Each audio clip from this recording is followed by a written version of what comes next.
Sonali, thank you so much for joining me today to talk about sensuality. I already feel myself sinking into the delight of my senses. Thank you for inviting me to talk about one of my favorite topics.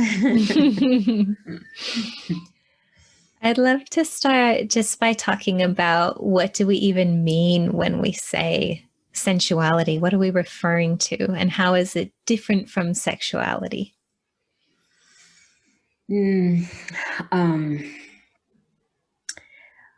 Well, for me, the word sensuality encompasses a lot. Mm-hmm. And it's a lot to do with our senses, like all of our senses, and connecting to our senses. And in doing so, when we can bring awareness to each of our senses and to our sensations in our body, it really helps us connect to a deep part of our nervous system. Mm-hmm. So I think that's what led me to consider myself a sensuality coach. That, in addition to a sensuality that is related to our sexuality, to our femininity, perhaps, to what turns us on, and all of that. So yeah, the whole of it, to me, feels like it is really related to our true essence and our embodiment, and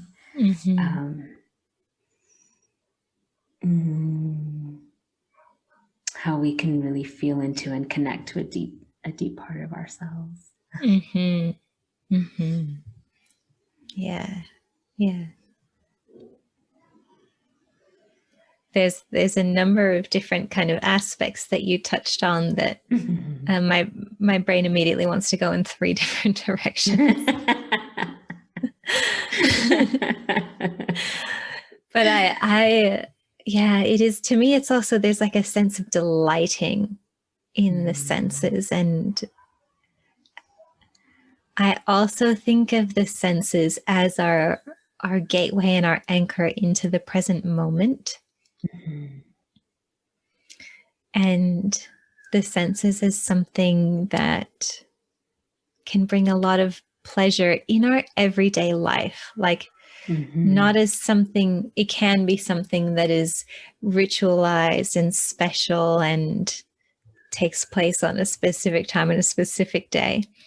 But it, to me, can also be even just in this exact moment, like feeling the softness of my hair on my shoulders, and I have a soft piece of clothing kind of resting behind my hips, and looking at the beautiful feathers that I have on my desk, and smelling, I just burned some sandalwood incense, and smelling that, and just simple things, the clothes I wear, the tea that I drink, that nourish me with simple everyday pleasure, and deliberately opening up to that and allowing it in. I love that. And yes to all of that, and to bringing our awareness to what is alive in our senses, in our sensory nervous system in any moment, and how we can feel more pleasure and feel more of whatever we need in the moment to bring us into balance. Yes. Like that sandalwood that's such a grounding smell, but sometimes we might want something lighter or fruity or, you know, more floral or, you know, something like that. Or do we want like just a light caress on our skin, or do we really want to, like, you know, yes, something heavier, you know, to like ground us more. Yeah. Yeah. Yeah. I think I'm also hearing you speak to the wisdom in speaking the language of sensation. When you said the word sensation, I thought, oh, of course, it's related to all of the different sensations we perceive in the body. And that is the body's way of speaking to us. And also that sensation is a gateway to the subconscious or unconscious parts of our brain to access things we're not fully consciously aware of. Yeah. I love how you captured that, and it is like, you know, we probably have lots of things we can pay attention to, but notably our thoughts and our feelings. And, you know, that's a lot of what therapy is about, or like, you know, how we try to communicate with others about what we're thinking and what we're feeling. And the sensations really they're much more subtle, and they're actually pre-interpretation if we can just observe them. You know, it's like they can tell us what they can tell us before it becomes a thought or a feeling, you know? And I find the reverse can be helpful. Like if I'm getting caught up in a thought, say it's a thought that's a bit sticky and yucky for me, like I feel like I'm not good enough in some sense.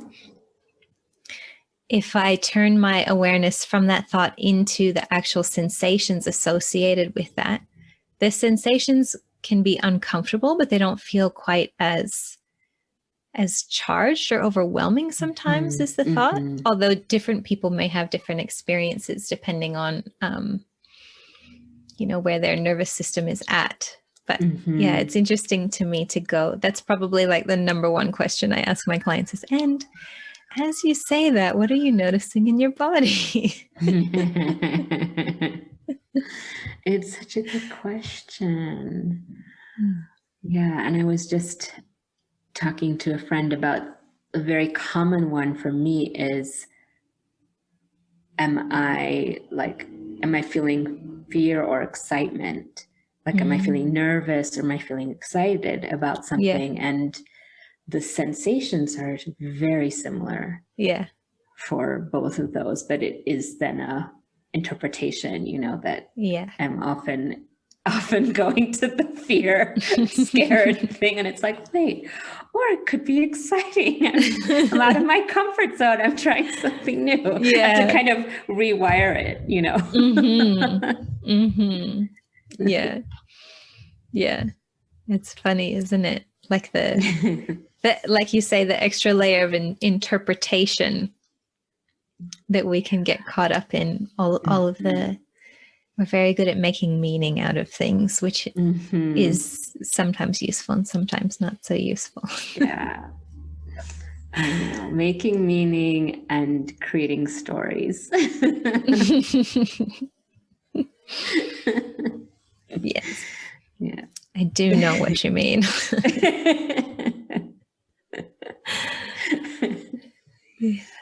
It's just making me think also about how we can learn to speak the language of sensation to learn what our body does and doesn't need, and what our boundaries are and what our desires are, and how it's that can be the language of what is very true for us, what's in alignment for us. But you really do have to learn to speak the language, like you said. Is it nervousness or is it excitement? And am I desiring this, let's say, I don't want to demonize chocolate. Everyone always, there's always this thing that's like, oh, I was so naughty, I ate chocolate. Or we make so many stories about what it means to eat or not eat chocolate. Definitely, I know that.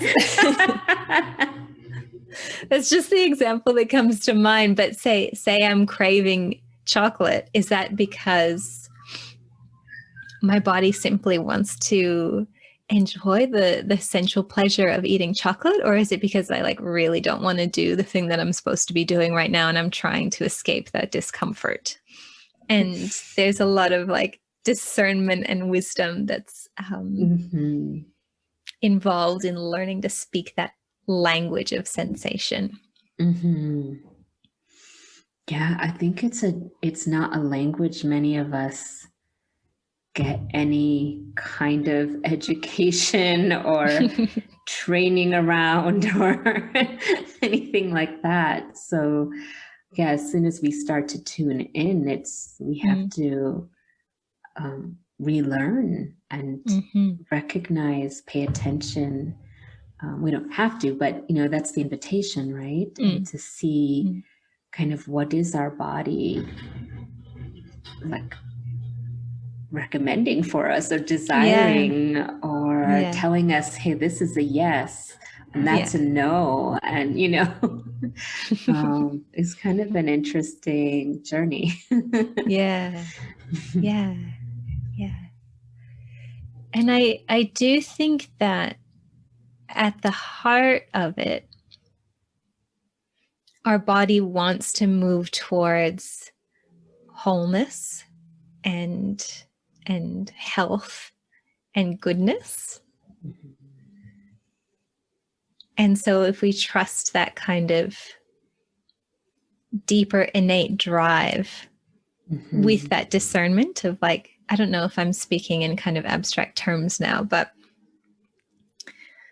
I think I'm trying to say that underneath all of the noise of the thoughts and the sensation and everything, if we can really feel into the heart of where our bodies are taking us, where our sensation is taking us, it's trying to take us towards wholeness and goodness. Does that feel true to you in your understanding?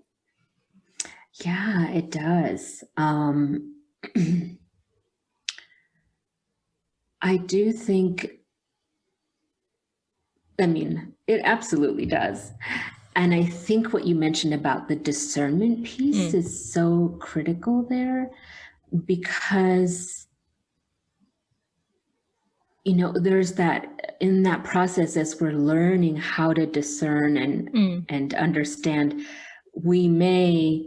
our bodies may not take us to wholeness sometimes. We may misinterpret or misunderstand something that's come up that we say yes to or that we decide to do. So I think that's part of it, like you said, about being open to discerning and learning, and trusting that as we do that yes, our bodies are definitely our friends and our guides and want us to feel whole and goodness and pleasure and joy and all those things. I'm curious what your thoughts and experience are around moving towards pleasure, because for me, I grew up Catholic, and so there was a lot of mistrust of my own body's desire for pleasure, especially sexual pleasure. It felt like my body there was something like even the concept of original sin, that humans are born innately sinful. There's like a sense there that I can't trust my body's desire for pleasure and goodness, that there's something wrong about it, something wrong about feeling and experiencing pleasure. And that's been a really big reclamation for me to allow myself to experience pleasure and to just enjoy it and deserve it and be worthy of it. Does any of that resonate with you? Yes, absolutely. Not from a Catholic upbringing, but from a lot of conditioning. And I was actually raised Buddhist, and there wasn't a lot of, I don't know, there wasn't a lot of like, it's wrong, but it wasn't also like, it's okay. You know, like it was just kind of something. So I think it was more other conditioning that I held in me that brought a lot of guilt and shame and, you know, just an overall, like, this is not okay kind of thing, which robbed any experience of pleasure from an experience that could be really pleasureful. you know? So I fully agree with, or resonate, I should say, with what you shared about. That's a big part of that journey, is to reclaim that birthright to pleasure, you know, that we have, and shed some of the conditioning around it, you know, which takes away from the pleasure. Really. Yeah. I can only speak for the places I've lived, which is in the US and in Australia, but there is an idea that you need to deserve pleasure, that you need to earn it. And I'm still like unwinding layers of that. But my relationship with pleasure now is so much more, it feels really wholesome and like nurturing, and it feels supportive for my nervous system. And what I've learned about the nervous system too is that pleasure can be a real resource. It can be a real support and like food for us. Yeah, I think that's it's a whole shift and reframing, and like kind of coming to that concept of pleasure with just a whole new perspective to be able to take that in, which is so I find it very enlightening in a way. It's like pleasure is a resource, like pleasure is there for us. Pleasure is something that we can go to, and that we're worthy of, or that we're deserving of, that we just have to say yes to. What are some of your favorite ways to take pleasure in your body and your life? I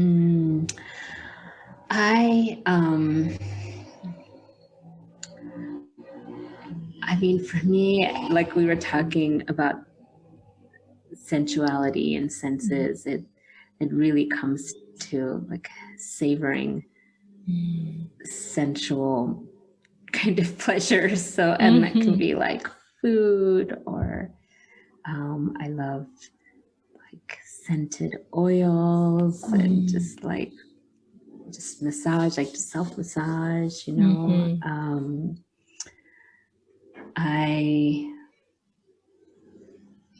I know for me, like the other day, I was invited to a friend's home, this couple, and they're renting this home, and they have like the most beautiful view, because where I live, there's a lot of hills, so they're way at the top, and so they can kind of see everything. And that too is like just taking in something really expansive like that, watching the sunset from there.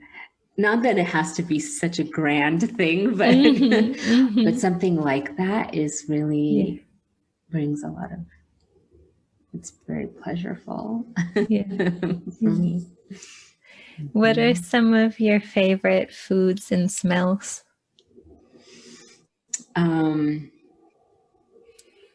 I love chocolate. I think we were talking about that earlier. There's really nothing like chocolate, I think, for to savor. Like you can just eat it so slowly and really the creaminess of it. And I'm sure it has some kind of aphrodisiac kind of properties to it or something. Because it's like here in Mexico, I mean, there's the cacao bean and there's like, it goes back, you know, very far as where the chocolate comes from and in its essence, and what a powerful, like medicinal, you know, purpose it had. Not when you add the milk and the sugar, of course, and all that, but just cacao in its essence. And fruit, you know, strawberries, berries. I love mango. I had mango today. Oh, yeah. Good. It was so yummy. And for scents, I like, you mentioned sandalwood. I don't have it on right now, but I love this sandalwood incense. I mean, that I think it's so, there's something so earthy about it and it's very sensual to me to be able to take that in. But I also find like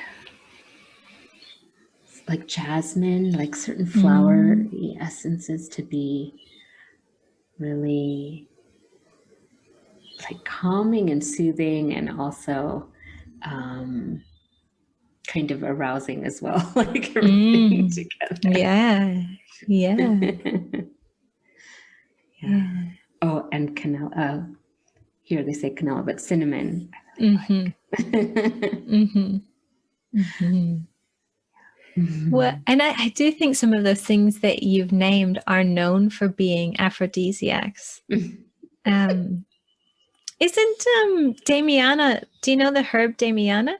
I think that's also from Mexico. That's known to be an aphrodisiac. It may have a different name in Mexico. I'm not sure. Okay. Good to know.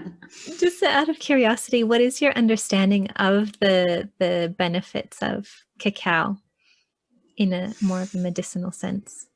It's a great question.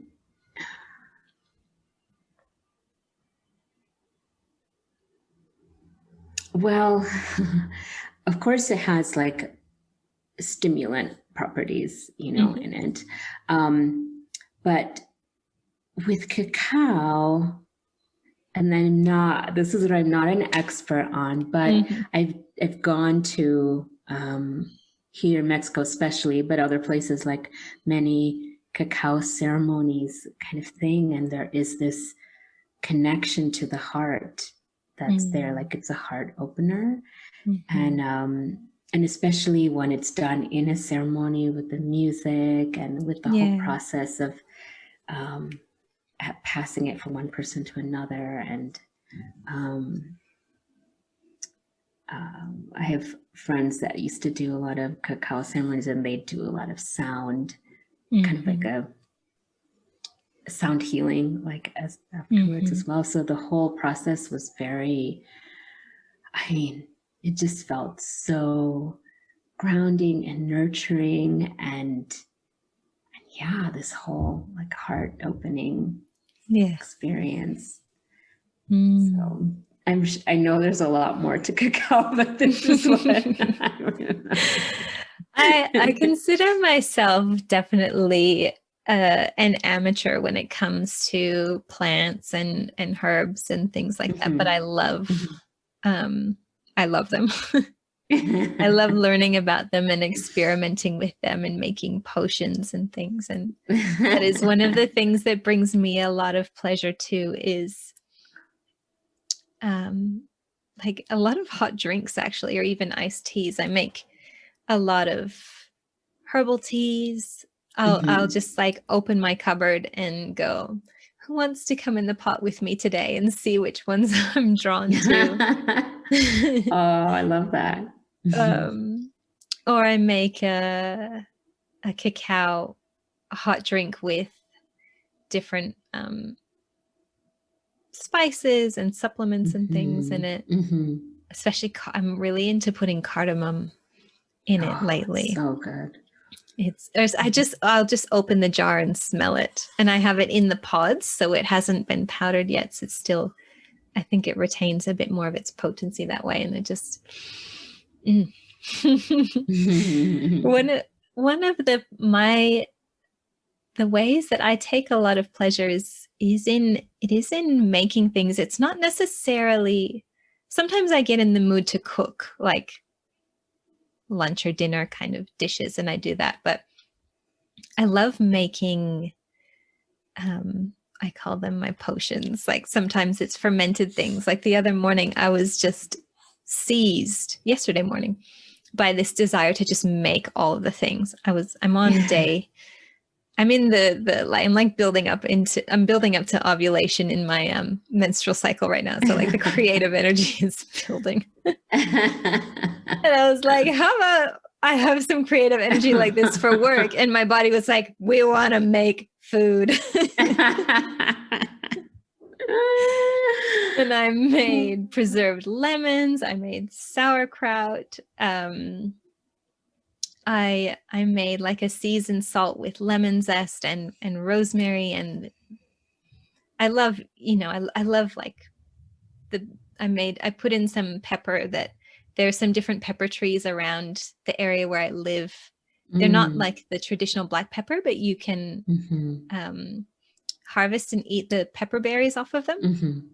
So I was like making things with those, and I'm like infusing some plums and lavender and rosemary into some apple cider vinegar, and once that's infused, I'll mix it with soda water and drink it. And I just love making things like that, or tinctures or herbal infused oils. And there's something about using my hands to make things, and this also the smells and the tastes and the satisfaction of creating something and working with I'm still building my relationship with the plants and things themselves, but there's something really joyful about kind of cooperating with the plants and the fruits and things to make something beautiful and nourishing. And I just love crafting too. I just love making things with my hands in general. Wow. Yeah. That's very creative.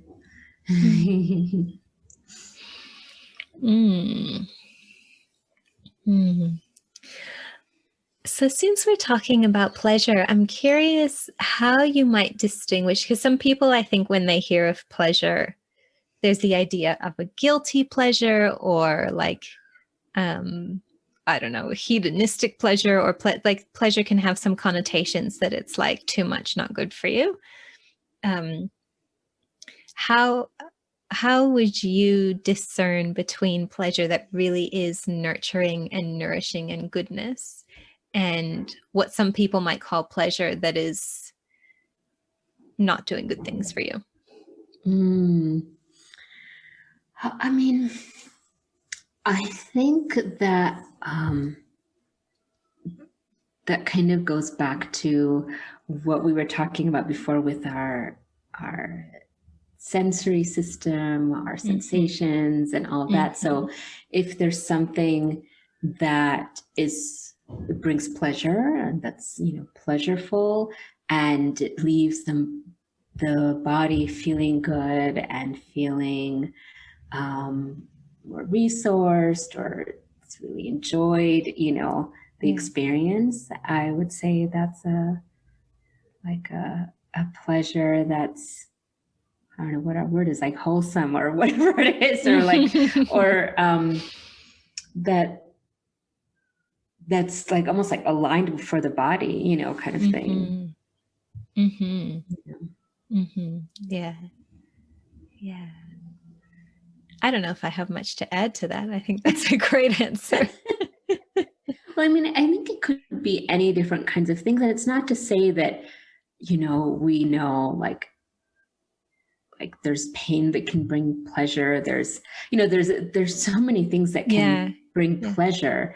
But I think ultimately it's like, well, how does a person feel afterwards? Like, what does that, what is the experience, the sensations and the overall feeling about it afterwards? And it can also be like we were also talking that when we still have a lot of conditioning and a lot of this shame, guilt kind of thing, it's not necessarily that the pleasure itself there's anything wrong with that, but it's more that we have to work on that other aspect of how do we allow ourselves and feel deserving and worthy of that experience and not let it get tainted by our conditioning. And like, it's wrong and it's,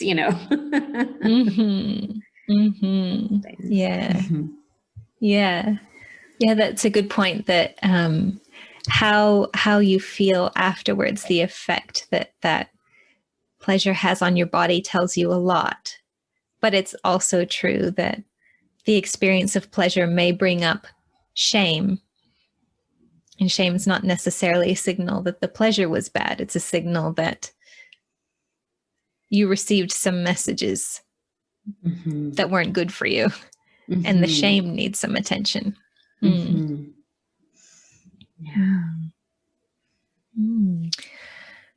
I'm curious at this point to hear you talk a little bit about sacred ground, because you use this phrase, I am sacred ground, and it just, it makes me feel like grounded, like I feel my hips kind of sink down towards the earth, but I also feel like a kind of lit up, both spacious and kind of humming aliveness in my torso and my chest and my heart and my breasts, actually, when I hear that phrase. And I want to hear more about what that means to you. I am sacred ground is a mantra. And it's actually one that someone I know came up with at a retreat that we were at. And I have since, I even at that moment, I like just loved it. And it's like, I am sacred ground. I'm like, oh my God, what an amazing mantra. And yeah, it felt really aligned for kind of like a foundation and also something that guides me and could guide anyone who's in contact with it. And it's really, it seems so connected to some of the things that we've already mentioned, but it's like this idea of honoring our bodies as a temple and really like honoring the sensations, honoring the experience, honoring emotions, honoring our thoughts, like just honoring whatever transpires within our bodies, which includes, like our minds, our spirit, but just really treating it with a certain amount of respect and sacredness. And so there's no shame, there's no guilt, there's no we're not okay, there's none of these things, because it's like we are whole, we are okay, we belong, we are love, we are worthy and deserving. It's kind of encompassing all of that. I kind of feel tears pressing at the back of my eyes hearing you say that. And it's not just the words, it's feeling the energy behind them as you say them. there's a lot of deep reverence and celebration in that just feels really healing. Thank you for sharing that. There's something about like also like how to care for sacred ground, like how to tend the sacred ground, to really like nourish it and to like put good things in it, you know, so that whatever is planted in there can really grow and thrive. And yeah, I find that part to be just something that inspires me, you know, to return to, like, okay, yes, this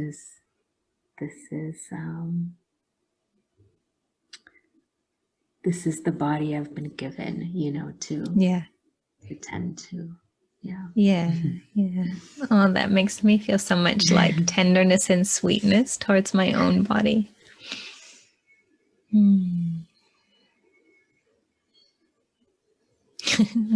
We'll just end the podcast here so I can savor this for another hour. No, joking, obviously.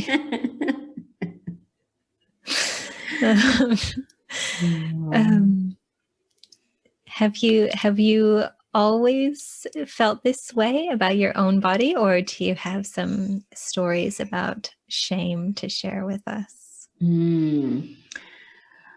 What a good question. And the answer is no. It's still ongoing and ever evolving, but for sure,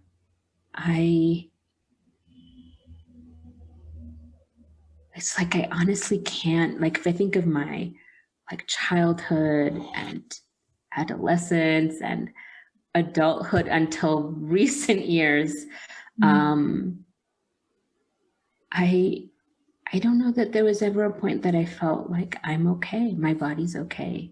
You know, there was a constant like looking at it with such scrutiny and criticism and kind of in my mind, like I've never, you know, well, I've never had plastic surgery or anything like that, but like this kind of idea of like, I just need cut this and do this and do this, you know, like this isn't right and that isn't right and this isn't right. And it didn't, what was so interesting is that I have been at different weights, like in my, you know, life, as many of us have, I suppose, but it just didn't matter if I was thin or if I was heavy, or it didn't matter that whole like narrative and perspective just was my entire life. And when I was much heavier,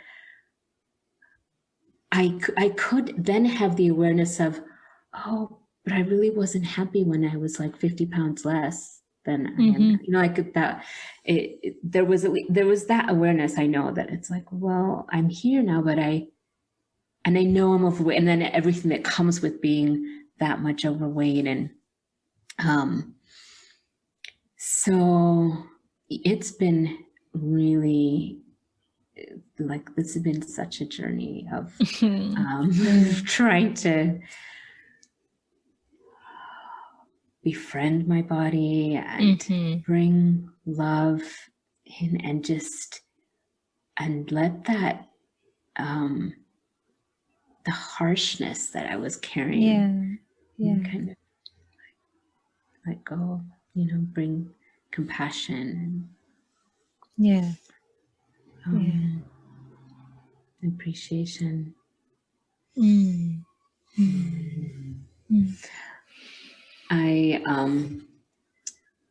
I did a workshop a few months ago that was about sensual self-care, and a big awareness that came in response to a friend kind of asking about weight loss, was that the root of it was this self-care and this self-love, and cultivating that, because I had been on, because we were kind of talking diet, we were talking food and diet and that kind of thing. Like, oh, what about weight loss? And I was thinking back to all the diets I had been on, and how they were so rooted in self-hatred. Because it's well, I don't like the way I look, I hate this, and I'm going to go on this diet. And so you can do that, and you can stick to something. And my favorite was Weight Watchers. I did that a number of times. You can do that, but then as the weight comes off, you're still left with the self-hatred, because you didn't, this wasn't about a loving thing. This wasn't about how to nourish the body, how to take care of the body, how to, do that. It was about hatred, that then now you're doing all these things and depriving and, trying to follow some very rigid, whatever it is, program. So I just think I don't have an easy answer for that, like how that comes, but it is kind of like what we were talking about, right? Like paying attention and being discerning and relearning that and listening to our body, like what makes our bodies feel good, what is nourishing, what is really nurturing to do for the body, to give the body to eat, that kind of thing. And through that, it's like that's naturally coming to a healthier weight, will naturally happen. Yeah, I know there will be a lot of people listening who can relate to that. And it actually brings up a sense of grief in me that bodies are looked at and treated this way in the cultures that we live in, that's like in the air that we breathe, and not the idea of sacred ground. Can you imagine if we grew up in a culture where your body is sacred ground, was like the foundation? That's the world we're trying to create, right? I know that's one of the things that motivates me in my work, and I imagine maybe similar for you. Yes, absolutely. Oh, yeah. I think there's kind of two important elements in the journey, the path, the healing process, whatever you want to call it. And one of them is that when your body comes up with things that are uncomfortable or painful, whether that's sensations or emotions or thoughts, those are things that need attention. And we can't bypass them. We need to feel them and tend to them. And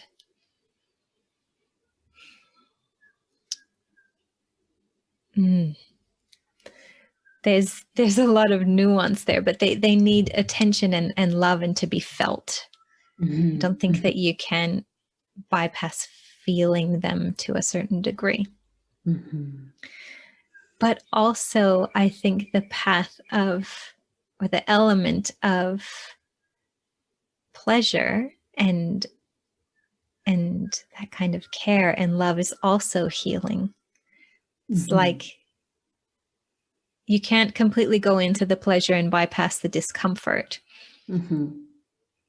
Or you won't actually get to the root of it. But if you only stick with the pain and constantly digging into the pain, it's like you're not building up the new foundation of what you want to live into, what will support you. Yeah. Like we need to practice both, being willing to feel and be with the pain, and flexing our muscles and our capacity for feeling good. Yes, it's such a good point, Carol. And what comes to me is that it's a kind of a both and thing, which you were indicating as well, but in the sense that being able to bring more pleasure into our systems and more of those kind of soothing, pleasureful, grounding, enjoyable, like being able to know how to find that in our bodies, in our sensory system, that then allows us the capacity to feel the pain. Yes. More. Yes. So we do it together. We just, we're not bypassing, because it's such a good point, because that's so important, but we learn how to create more space and expansion in our nervous system, in our sensory system, so that we can hold the pain of what comes up, in our experience. Yes, absolutely. Yeah. One of my favorite tools in that respect is just simple self-touch. Like I often have my hands on my body, like running my palms or my fingertips up and down my thighs, or I love to rub my belly, or I often have my hand up here at the kind of between on my breastbone, kind of just underneath my collarbones. That feels really soothing to me. And those contact points, it's like a way of offering myself care and goodness through my own hands. And it's like you don't need anything. You can touch your own body at any point. As long as you have hands and the capacity to move them, or some other form of touch, even just feeling the pressure I'm feeling right now, the pressure of my hips in my seat, those simple, immediately accessible things, really strong resource for me that give us the ability, that capacity to feel the things that are uncomfortable or painful. Yeah. It's such a good resource. I was thinking also along those lines with touch of, I guess she still is. I have this teacher who talks about like when something really triggering happens, like, like the kind of thing where this reaction, this response is like out of proportion to what actually happened. She kind of has this saying of like, get your arms around that inner child as fast as you can, kind of thing. And like, so I think even just like this, like just to kind of like hold and, kind of have that embrace can also be really like. Yeah. You were giving yourself like a lovely hug with one hand kind of on each shoulder. Yeah.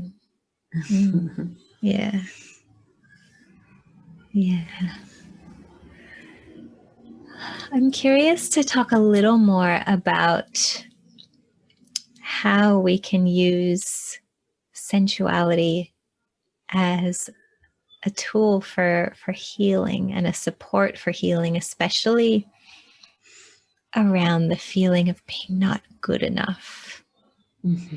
Because that's a deep recurring theme for me personally, that not good enough. That's my inner child. Yeah, mine too. And I do have this sense that the more I've been reclaiming my pleasure and my body and just enjoyment of my sensuality, that it has been the kind of background level of not good enough has been going down.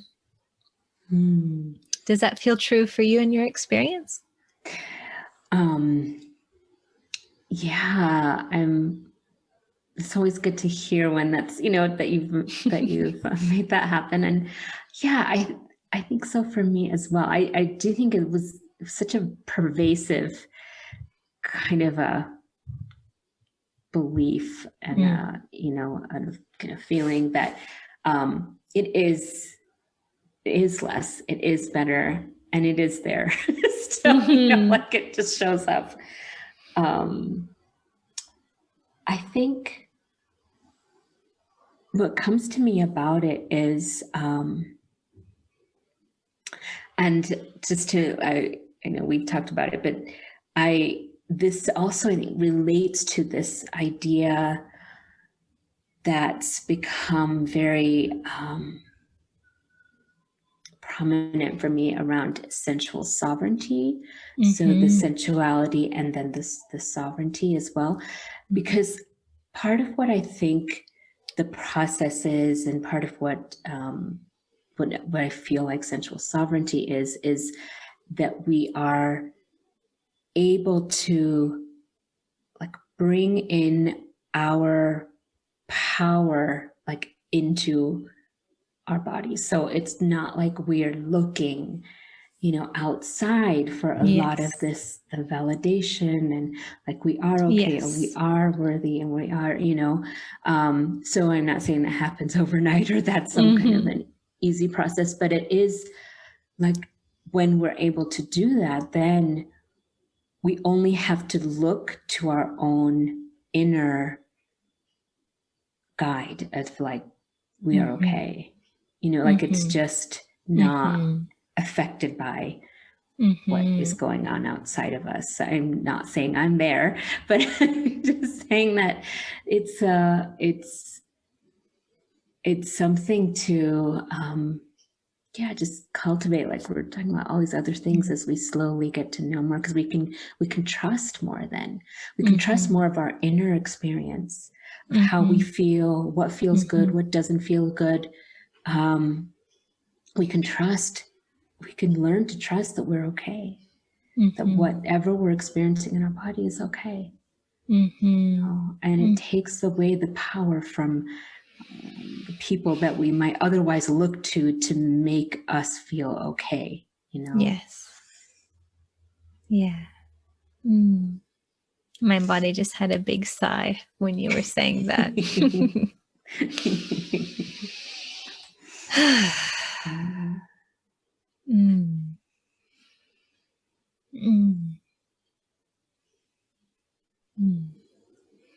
And I feel that there is a kind of resilience and power that does come from practicing feeling good in your own body. It takes more for something else to kind of knock you off center or take you down. It is that kind of, it feeds that inner fire and inner power.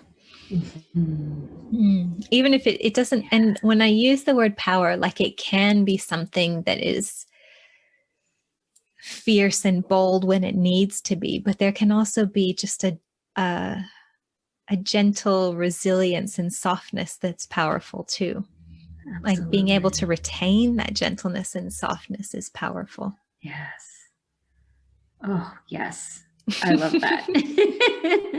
And I think that's so much a part of like yin energy, right? Like this watery flowing energy, but it's strong and it's powerful. And it doesn't have to be the fiery, like, kind of, not that that's bad to that or the yang power, but like I think yin has its own essence of power that's that can be quiet, subtle, gentle. Yeah. And when you say the word subtle, we were talking about sensations earlier, and that makes me think that one of the skills that's needed here is to build sensitivity and awareness of the sensations in your body, and that can be a practice in and of itself, especially if you've been paying attention to your thoughts and your mind for a long period of time. Perceiving sensation in your body can be like, what? I don't know, maybe I'm a little bit hungry or I have to use the toilet, but that's kind of about all I know.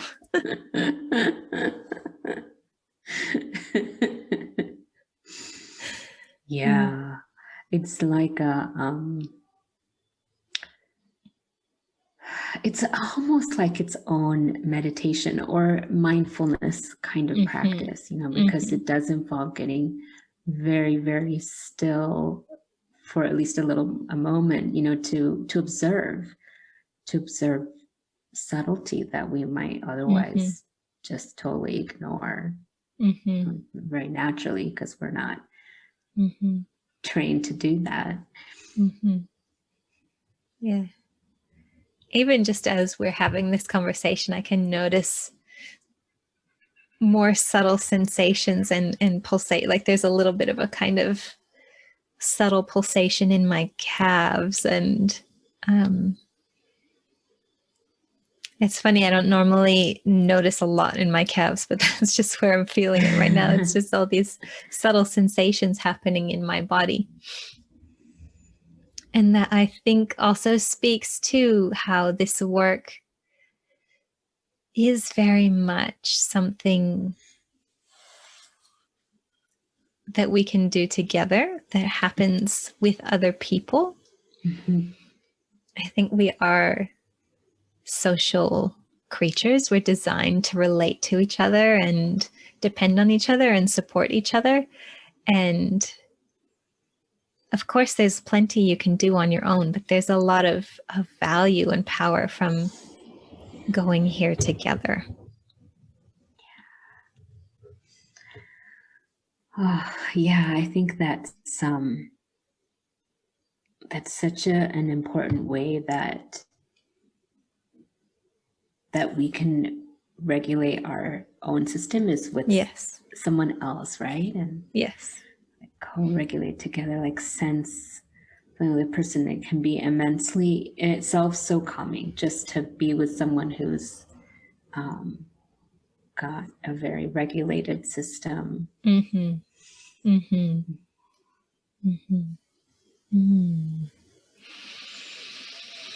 there anything else that comes to mind that you would like to share around your journey with sensuality and shame and pleasure?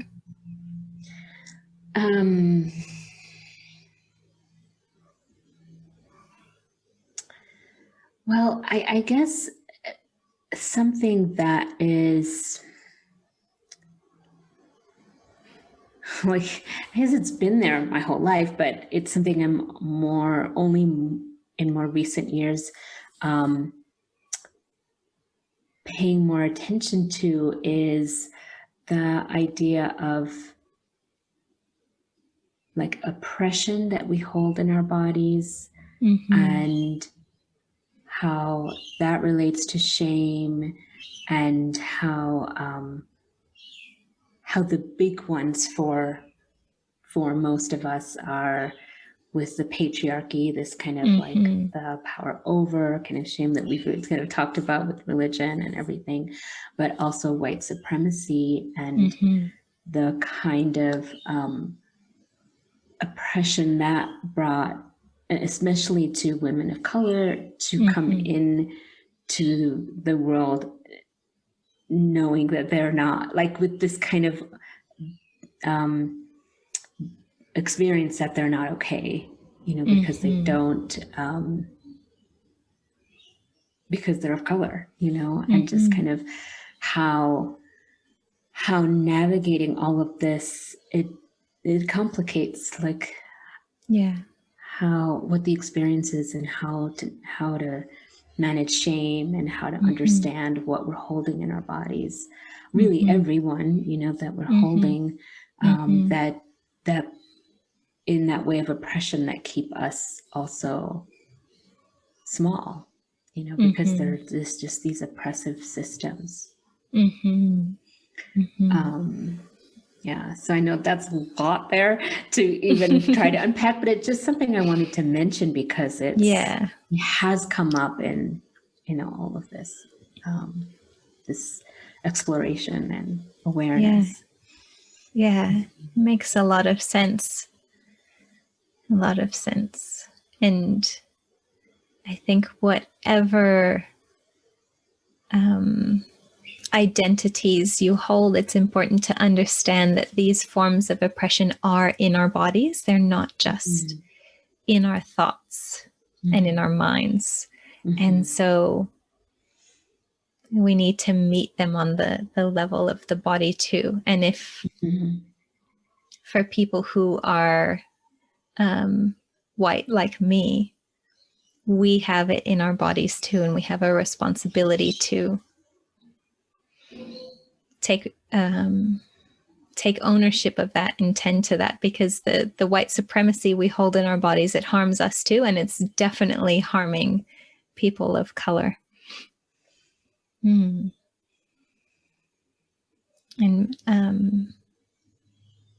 it's a really powerful arena to be working in the body with systems of oppression.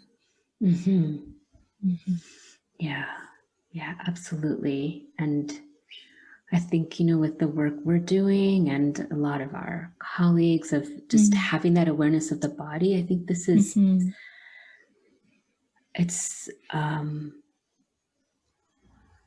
it gives us that capacity to explore in a way that you can't just be by looking at thoughts or looking at history or, not really understanding like what is actually held in the body and how is that on a day-to-day basis kind of affecting each of us.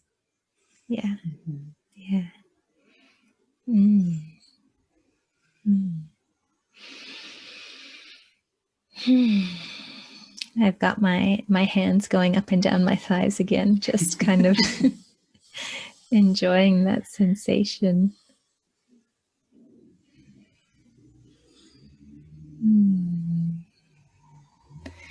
So would you like to tell us a little bit about where people can find you, how they can work with you, what you're offering? And then I have one last question for you after that. Okay. So people can find me on Instagram at I Am Sacred Ground. And my website also, iamsacredground.com. I'm on Facebook a little bit, but where I'm really putting out my content is on Instagram. And I am planning to start a group program that's going to be related to sensual sovereignty. And this is going to be for women of color. So I'm really excited about that offering. And it's definitely pushing me in a lot of ways because it's really a stretch for me to go to this area, and also one that like I have to do it. I can't. It's like it's been there for a year and a half at least. So I'm going to be doing that, but I also I'm still passionate about sensual sovereignty and about like this this kind of mission of guiding women to sensual sovereignty, of embodied love, liberation, and the license to expand the expression of their true essence.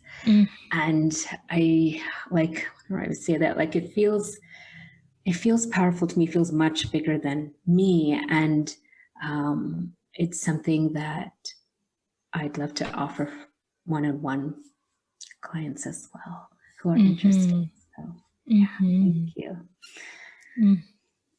Beautiful. And I can imagine really powerful for the group experience that you're planning, to have it be for women of color specifically, so that you have space to explore all of those different layers of oppression with a bit more safety. Yeah. Yeah, thank you. That felt important to me. Yeah. And yeah, I think just giving some protection for that kind of vulnerability in this kind of exploration felt important. Yeah. Beautiful. So my last question is, if people could take away one thing from this conversation, what would you want them to take away?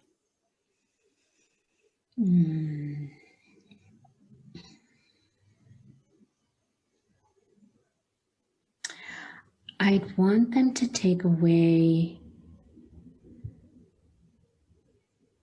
like, it kind of combines this I am sacred ground and the sensual sovereignty that in our bodies we are whole, we are powerful, we are worthy, we are lovable, we are deserving, that we can feel freedom just in our bodies, and that this is ours to have.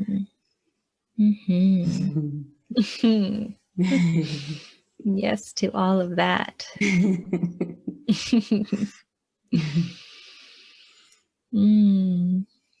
I think I would like to offer people the invitation to just take one of their senses and explore enjoying that in one small way in your day. So maybe it is your sense of touch. Maybe you wear soft clothes and you rub your belly a bit, or maybe it's to really like taste something good, or just pick one little way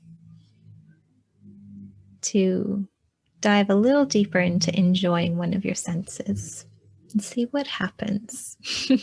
That's beautiful.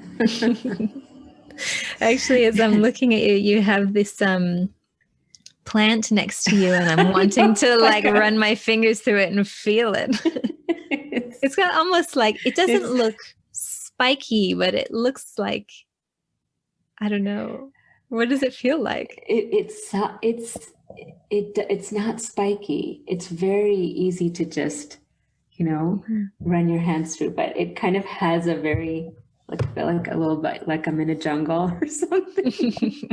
It's a recent acquisition because I have let 2 plants die in the last year, and apparently they were not.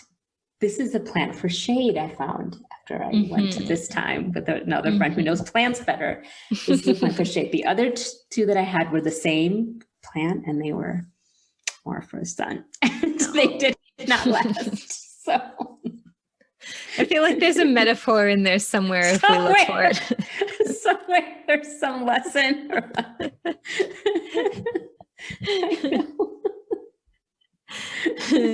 Thank you for listening. Go forth and give your plants what you need, including your human body plant. Yes. Water your plant. Thank you, Sonali. Oh, thank you so much. It was such a pleasure.